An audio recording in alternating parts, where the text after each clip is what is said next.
Hello everyone. So in this video we are going to discuss various defenses against tortious liability. As you might remember, in our last lecture we have discussed the definition of tort and various kinds of tortious liability, although we haven't discussed them in detail. So in our upcoming lectures we are going to discuss various kinds of tortious liability in detail. But first of all, you need to know certain defenses that can be taken by the defendant in order to escape his tortious liability. ठीक है, ये ऐसे defences हैं जो एक defendant ले सकता है अपनी tortious liability को escape करने के लिए, and these are general exceptions, general defenses, यानी कि ये कोई भी जो डिफेंडेंट है वो किसी भी अगर टॉर्ट के लिए रिस्पॉन्सिबल है तो वो कोई भी एक्सेप्शन इनमें से ले सकता है, एंड अगर वो उस एक्सेप्शन में लाई करता है देन इन दैट सिचुएशन उसकी लाइबिलिटी नहीं अराइज होगी, he will be absolved from his liability. So the first defence that we are going to talk about is voluntary non fit injuria. Please note this down, and this defense is very important.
So first defense is voluntary non-fit injuria.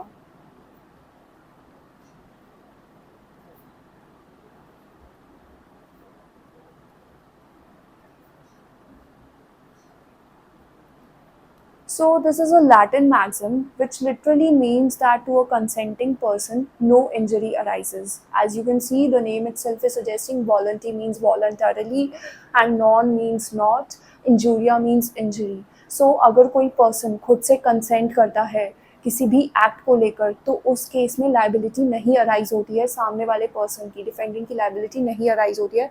This maxim states that. So basically there are certain essential ingredients which needs to be fulfilled in order to ascertain whether the defendant can claim voluntary non-fit injuria or not.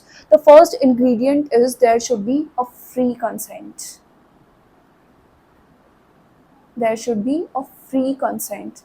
Free consent, first of all, जब भी consent का question arise होता है तो तुम्हें question करना है whether it talks about express consent और इम्प्लाइड कंसेंट.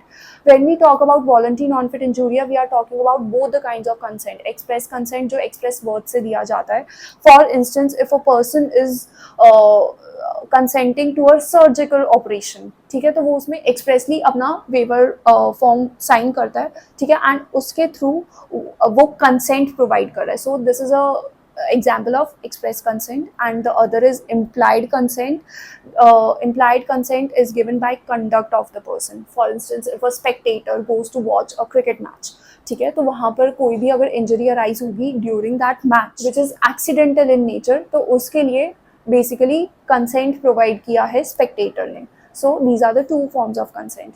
नाउ कंसेंट की जब हम बात कर रहे हैं तो वो फ्री कंसेंट होना चाहिए. That means it should not be out of coercion, undue influence, mistake, fraud, misrepresentation, ठीक है, उनसे क्लियर होना चाहिए consent. Also there is a limit to consent. So that means if a harm goes beyond the act for which the plaintiff has consented, then the liability will arise. ठीक है, मैंने consent किया एक particular act को लेकर और जो act हुआ है जिससे इंजरी हुई है वो एक दूसरा एक्ट है, तो उस केस में लाइबिलिटी अराइज होगी. For instance if a spectator goes to a cricket match to watch a game, ठीक है, अब उसमें वो कंसेंट कर रहा है बेसिकली एक्सीडेंटल हार्म्स को लेकर, but if the player voluntarily and intentionally hits one of the spectators, तो उस केस में लाइबिलिटी अराइज होगी उस प्लेयर की, बिकॉज वहां पर वॉलंटरी नॉन फिट इंजूरिया नहीं अप्लाई हो सकता, the spectator has not agree to that kind of consent. So this is the difference. Now there is one landmark case on this point, that is Hall versus Brooklands Auto Racing Club.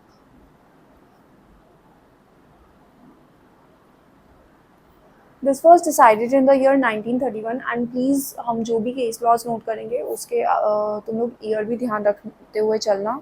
So in this case what happened was there was a plaintiff, he went to a motor car racing competition and in that competition two of the cars collided with each other. ठीक है, collision हुआ दो cars के बीच में and one of the car it fell off within the stands where the spectators were watching the game. ठीक है, and उससे जो हमारा plaintiff है उसको इंजरी हुई, सीवियर इंजरी हुई, and he filed a case regarding that. Now the court decided that the spectator has himself voluntarily consented to that kind of risk and he was not given relief in this case. There is one more case, please note this down as well. Padmavati versus Durga Naika. This was decided in 1975. In this case, what happened was two strangers took lift in a jeep.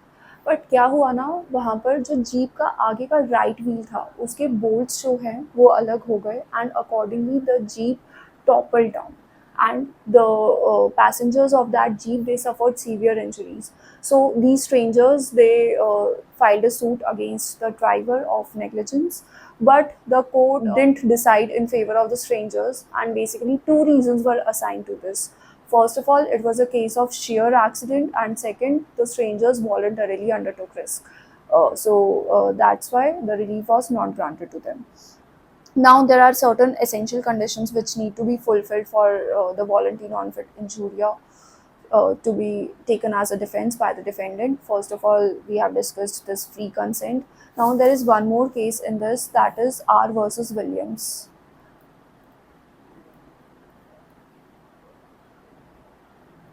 R versus Williams was basically decided in 1923.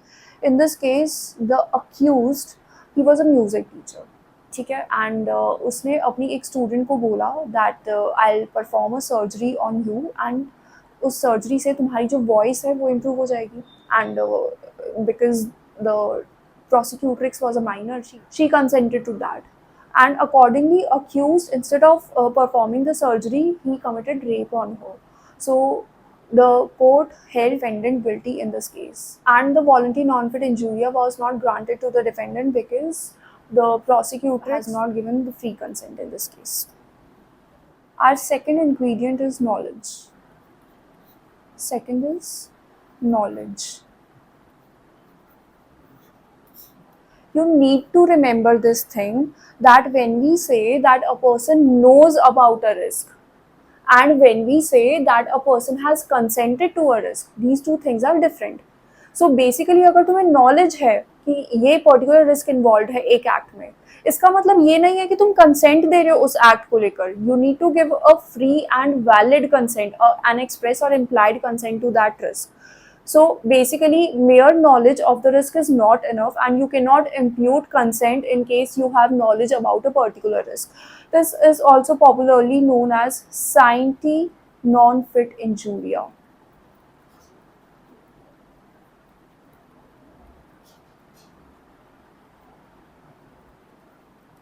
So basically, scienti non-fit injuria is not a defense available to the defendant. Rather, the defense available is voluntary non-fit injuria. Scienti non-fit injuria is basically signifying the knowledge aspect of the plaintiff. ठीक है, उसको knowledge है but इसका मतलब ज़रूरी नहीं है कि उसने कंसेंट भी दिया है. एंड जब तक कंसेंट नहीं होता वैलिड, तब तक हम नहीं मानते हैं कि एक डिफेंस अवेलेबल है डिफेंडेंट के पास. ठीक है, तो हम नॉलेज और कंसेंट को इक्वेट नहीं कर सकते. That means scienti non fit injuria is not a defence, rather the defence available is voluntary non fit injuria. Now there is a very popular case law on this, and that is Smith versus Charles Baker and Sons. Smith versus Charles Baker and Sons. This was decided in 1891, and this is popularly known as Stone Quarry case. अब इस case में plaintiff एक mine में काम करता था as a stone cutting person. So he used to work on a drill जिससे stones cut होते थे, एंड जो स्टोन्स कट होते थे वो बेसिकली एक ड्रिल के थ्रू उठाए जाते थे एंड वो एक कॉर्नर में रखे जाते थे, but the crane used to pass over the head of the plaintiff. So accordingly, on one occasion, what happened was one of the stones it fell off from the crane and it hit the head of the plaintiff. ठीक है, वो crane से गिरा और plaintiff के sir पे लग गया and he suffered injury in this case. So in this case, the defendant he took the defense कि जो एम्प्लॉई है उसका, बेसिकली जो मास्टर है, जो एम्प्लॉयर था, उसके अगेंस्ट केस फाइल हुआ था एंड उसने ये डिफेंस लिया कि जो एम्प्लॉई है he has voluntarily undertaken the risk, voluntary non-fit injuria should be available to him. But the court rejected this defense, saying that he had knowledge of the risk, but this doesn't mean that he has consented to the risk. So there was scientific non-fit injuria involved, but that is not a valid defense. So accordingly, employer was held liable for the injury and relief was granted to the plaintiff. There is one more case law, Dan versus Hamilton. This was decided in 1939. So basically in this case, a lady took lift from a driver, ठीक है, and she knew that the driver is drunk, but तब भी उसने उस car में lift ली and accordingly there was an accident जिसमें जो ड्राइवर था उसकी on the spot death हो गई and lady she suffered injuries. So later on she filed a case against the legal representatives of the driver. The court observed in this case that voluntary non-fit injuria was not available to the defendant and the driver was held guilty in this case. Okay. Now, next ingredient is consent to an unlawful act. So basically, if you are giving consent to an unlawful act, then that is not a defense that is available to you. The defendant will be liable in that situation. Fourth is breach of a statutory duty. So basically, if any statutory duty is there, if an act is specifying a particular duty, then this defense of voluntary non-fit injuria is not available to the defendant. Next ingredient is rescue cases.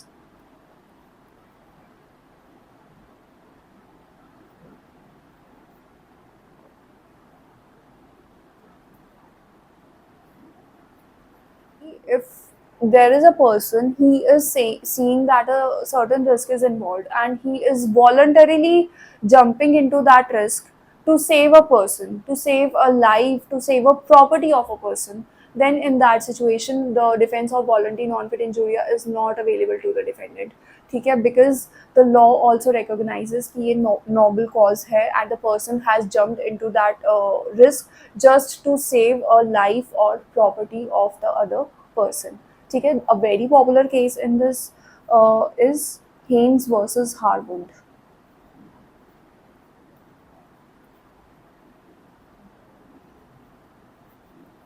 Haynes versus Harwood, it was decided in 1935 and it is also popularly known as police constable case.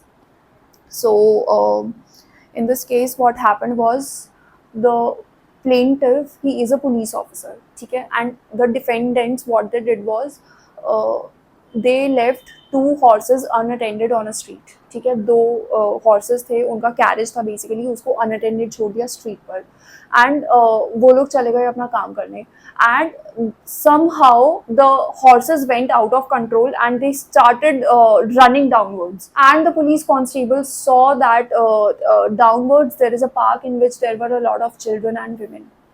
So he immediately ran into the risk and he tried to control the horses, and उस पूरे process में उसको बहुत severe injuries हुई, and accordingly he later on filed a case, ठीक है, for damages from the defendants. Now the defendants took the defense of voluntary non-fit injuria itself. The court stated that this was a rescue case and this was not a case of voluntary non-fit injurias, and hence the defendants are liable, and accordingly the damages were awarded to the plaintiff. There is one more case in this, that is Bakers versus T. E. Hopkins and Sons. This was decided in 1959. So in this case, due to an employer's negligence, the well of that employer was filled with poisonous gases, जिसकी वजह से fumes develop हो गई. Now two of the employees, they overcame fumes. Now the plaintiff in this case, Dr. Baker, he voluntarily went downwards in the well, knowing that there are certain poisonous gases, and he went there to examine the situation, but he died. Now the voluntary non-fit injuria didn't apply in this case, and the court observed that this was a rescue case.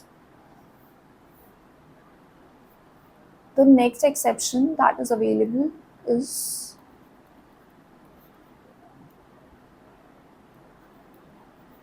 Unfair Contract Terms Act of 1977, England. Section 2 of this act.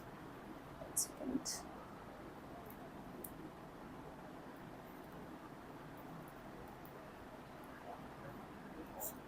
Now, Section 2 of this Act states that any party cannot insert such kind of clauses which have the tendency to limit or escape the liability of that person from any kind of negligence. ठीक है, तुम कोई ऐसा clause नहीं insert कर सकते किसी contract में जिससे तुम्हारी जो liability है वो limit हो जाए या फिर वो बिल्कुल ख़त्म हो जाए.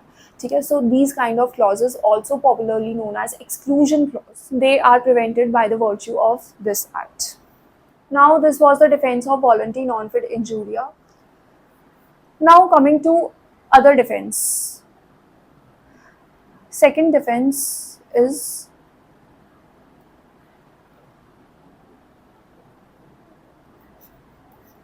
plaintiff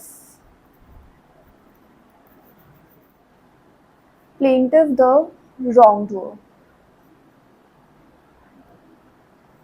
So this defense states that if the plaintiff himself is the wrongdoer, if there is a fault on the part of plaintiff himself, then it is a valid defense that is available to the defendant and he is not liable for the act involved. A very classic example is Bird versus Holbrook. This was decided in the year 1828. One second.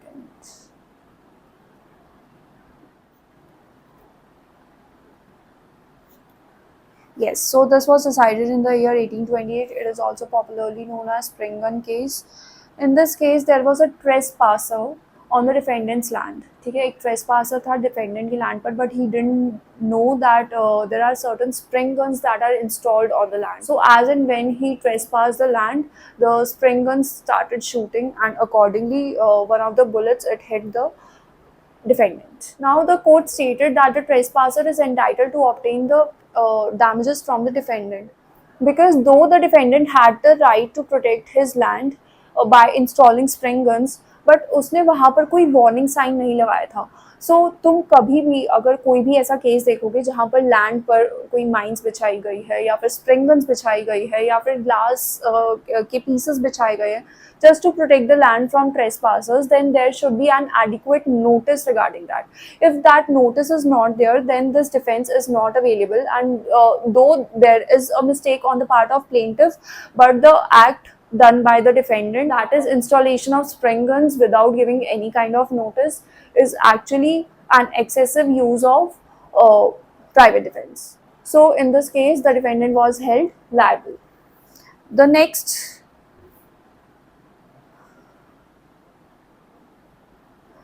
offense is inevitable accident. Inevitable accident.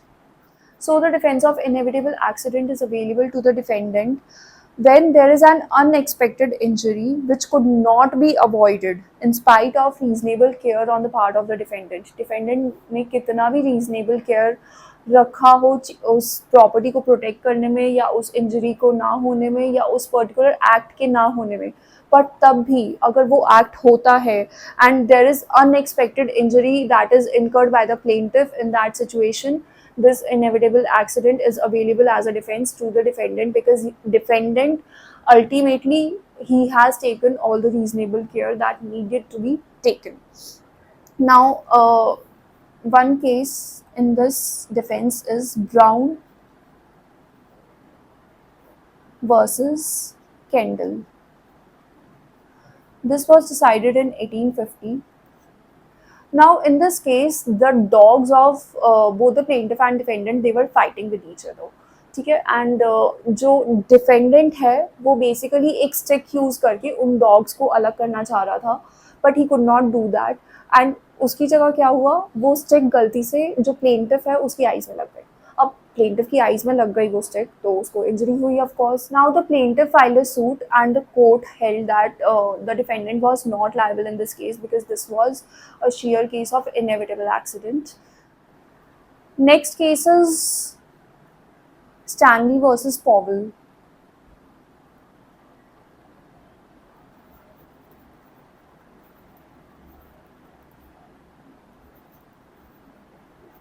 This was decided in the year 1891.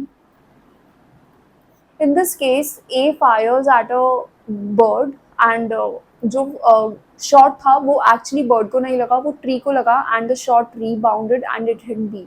Now in this case it was held that the defendant was not liable and it was just a case of inevitable accident. Now the other defenses apart from the voluntary non-fit injuria, plaintiff the wrongdoer, and inevitable accident is act of God.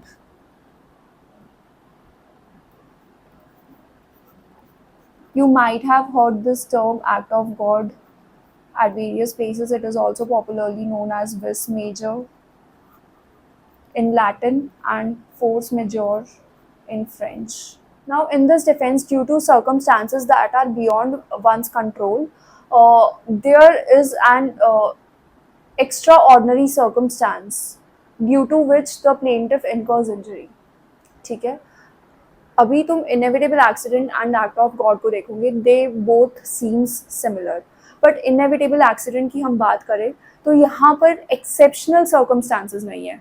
Whereas when we talk about act of God, there are certain exceptional circumstances involved, and due to some kind of superior force or irresistible force जिसको resist नहीं किया जा सकता, उन forces की वजह से जो प्लेंटिफ है उसको इंजरी हो रही है. बट इनएविटेबल एक्सीडेंट में बेसिकली अनएक्सपेक्टेड इंजरी हो रही है in spite of the reasonable care that is taken by the defendant. So you need to remember the difference between inevitable accident and act of God.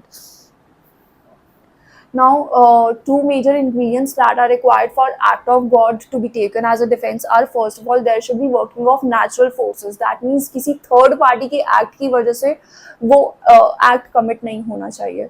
ठीक है, and the second requirement is the occurrence must be extraordinary in nature. ठीक है, extraordinary एक चीज़ कब होती है, जब ordinarily उस चीज़ को नहीं देखा गया है, उस हैपनिंग को होते हुए नहीं देखा गया हो.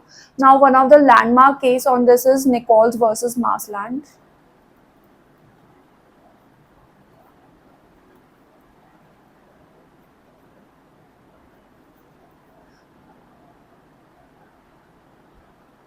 This was decided in the year 1876.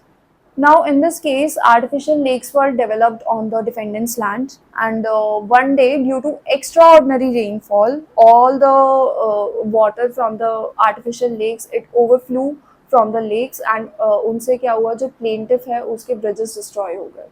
ठीक है, now he accordingly sued the defendant for the same, but the defense of the defendant was allowed. He took the defense of act of God itself, and it was allowed because various reports were analyzed, and it was observed that the rainfall, the kind of rainfall that happened on that day, that was extraordinary in nature. उस area में वैसी rainfall उससे पहले नहीं हुई थी. So on that basis, the defense was allowed. The other case on this aspect is Manindranath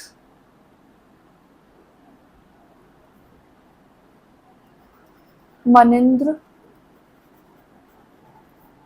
Nath Mukherjee versus Mathura Das Chaturbhuj.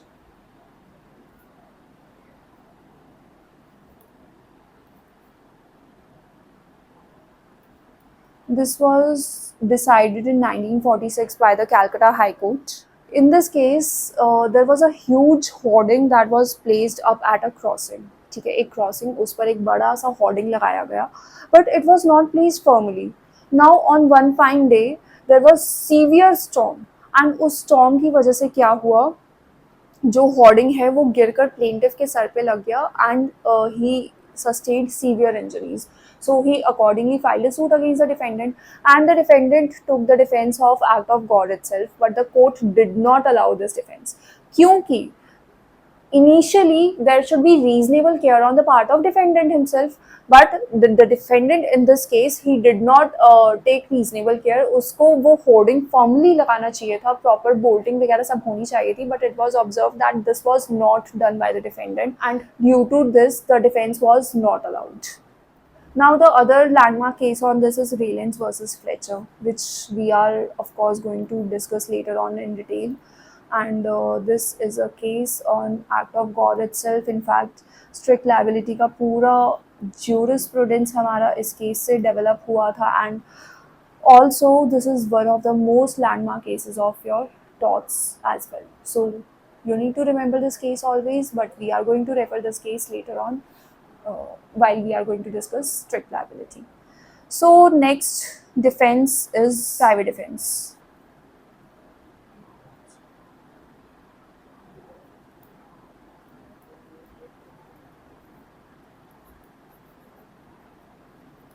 As the name is itself suggesting, if reasonable force is used against the life or property of some other person or the person himself, then he has the right to use private defense and accordingly protect his life or property or some other person's life or property.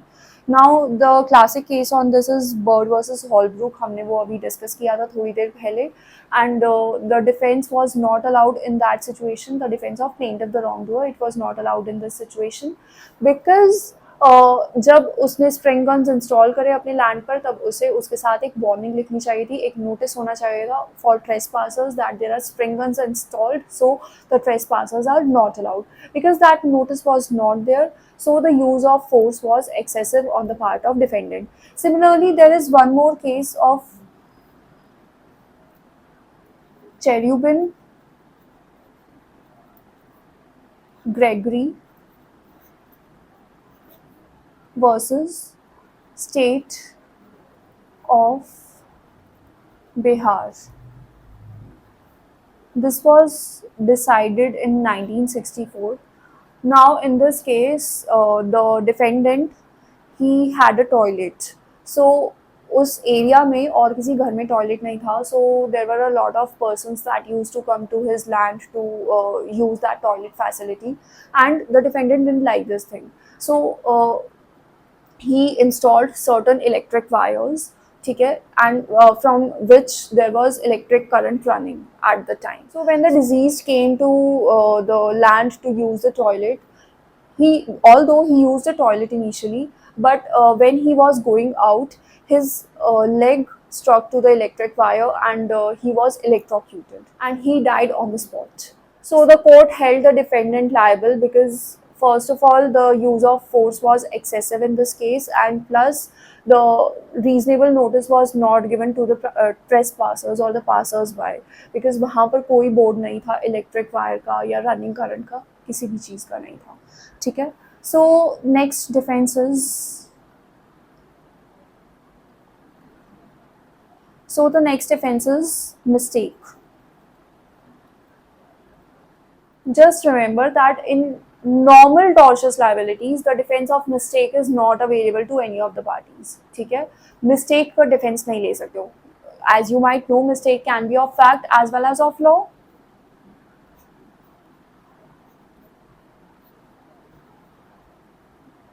And you might also know that mistake of law is never a defense.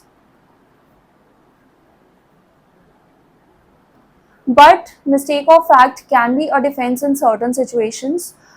When we talk about tortious liability, mistake of fact is only allowed as a defense when we are talking about malice in general. So basically the torts that involve malice, in those situations only mistake of fact is allowed as a defense. For instance, malicious prosecution and deceit, in both these situations malice needs to be proved. So the defense of mistake of fact only is allowed, and mistake of law is never a defense. Always remember that. So the next defense is necessity,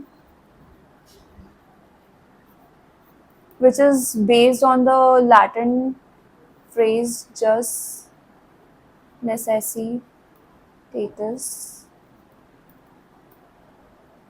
So basically, if the act is done to prevent a greater harm or a greater evil, then in that situation, the defense of necessity is allowed. For instance, if a surgeon, the consent of the surgery is given by the plaintiff himself, but if the surgeon he adopts a certain kind of procedure just out of sheer necessity to save the life of that person, in that situation the surgeon will not be held liable if any other kind of injury is incurred, or if the plaintiff dies in that process. Okay, so just remember that necessity is a valid defense in all kinds of tortious liabilities, and it is based on the principle salus populi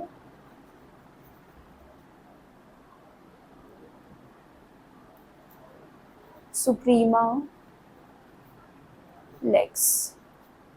That means the welfare of the people is the supreme law. So a landmark case on this is Kirk versus Gregory. This was decided in the year 1876.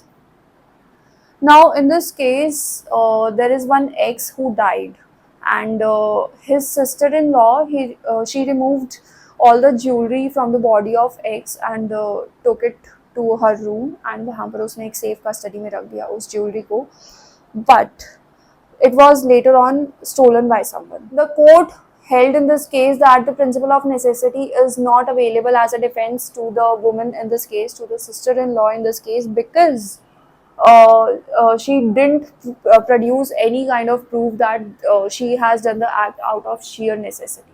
So that is why she was held liable in this case. The other defense is statutory authority.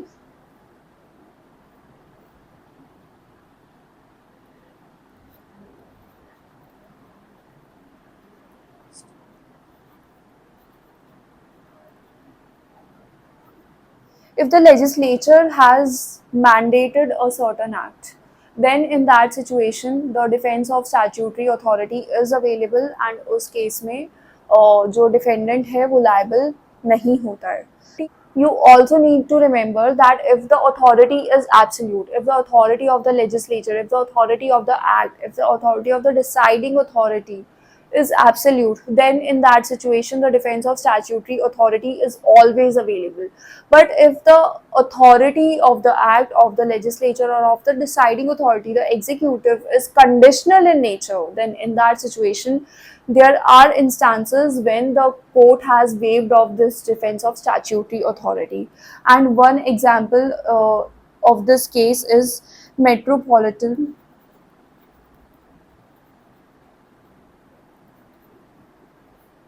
Asylum District versus Hill.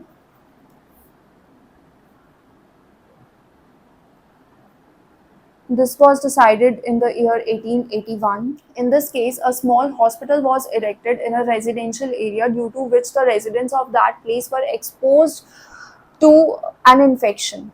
So it was observed by the court that this is nuisance and the defense of statutory authority was not available in this situation. So these are your 8 kind of general defenses which can be claimed by the defendant in any kind of tortious liability. And if the defense is allowed by the court, then the defendant is not liable for that act. Just to summarize, our first defense available was voluntary non-fit injuria, but voluntary non-fit injuria भी सभी situations में नहीं apply करता, and there are certain exceptions where the defense of voluntary non-fit injuria are not available, and we have discussed that. Then the second defense is plaintiff the wrongdoer. The third defense is inevitable accident. The fourth defense is act of God or vis major, which is also known as force majeure in French. Then the fifth defense is private defense. The sixth defense is mistake of fact, which is allowed only in those kind of tortious liabilities where malice is required. Then the next defense is necessity, and the last defense is statutory authority. And with this, our video on defenses against tortious liability is complete. Thank you.